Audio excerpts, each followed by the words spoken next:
বাজে ওই যে দেখতে পাচ্ছেন দুপুর 2টো। রাইট নাও আমি রান্না করতে এসেছি। সারা দিন ধরে আজকে কান্না কাটি, শোবে না, মা রাখতে পারছে না, আমি রাখতে পারছি না, কেন জানি না কী কারণে। এক এক দিন বাচ্চারা এরকম করে, ওদের শরীর ভালো লাগছে না, ওরা শোবে না, ওরা ঠিকভাবে থাকবে না, তো ওরা তো ট্যান্ট্রাম শো করতেই থাকবে, কিছু করার নেই। তো চলুন আজকের লাঞ্চ মেনুটা আমি আপনাদের সাথে শেয়ার করে নিই। খুব চটজলদি সিম্পলের মধ্যে যেটা আমি রান্না করতে পারবো আমি সেটাই করব, খুব তামঝাম করে আজকে রান্না আমি করব না। একটা জিনিস আমি আপনাদের সাথে শেয়ার করতে চাই, সেটা হচ্ছে আমি কলকাতা গেছিলাম ফর মাই এসআইআর ওয়ার্ক।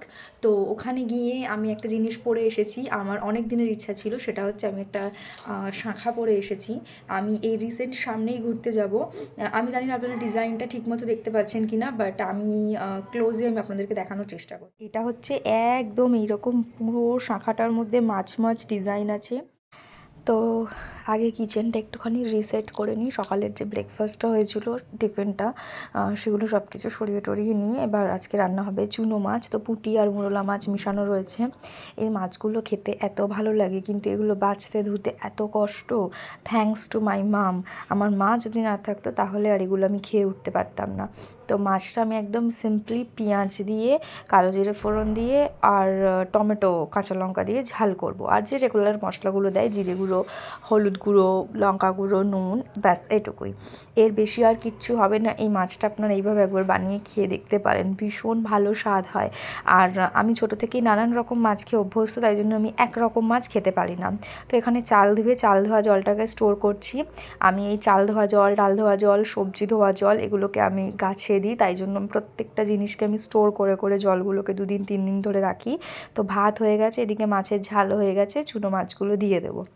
এবার আজকে হচ্ছে এটা করতে করতেই আমার বাচ্চা কেঁদে উঠেছে, আমি দৌড় দিয়েছি, ধনেপাতা দিয়ে নামিয়ে দেবো।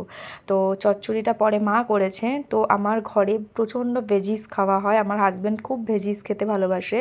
আর ওর প্রত্যেক দিন আর কি, বিশেষ করে পালং শাক, বিট, গাজর, এটা ও নিউট্রিশনে রাখার চেষ্টাই করে। তো তাই জন্য আমি সব কিছু দিয়েই একটা তরকারি মতো বানাই সবসময়। তো নুন দিয়ে, হলুদ দিয়ে, চিনি দিয়ে, পাঁচফোড়ন দিয়ে মা রান্নাটা করছে, আর আমি খুব দূর থেকে ভিডিওটা নিচ্ছিলাম। আর অপর প্রান্তে আমি বসে বসে আমার বেবিকে তখন ফিড করাচ্ছি। তো সবজিগুলো সমস্ত কিছু সেদ্ধ হয়ে গেলে এর মধ্যেও চুনো মাছ আর ধনেপাতা দিয়ে নামিয়ে নেওয়া হবে। তো এটাই হলো আমার আজকের লাঞ্চ মেনু।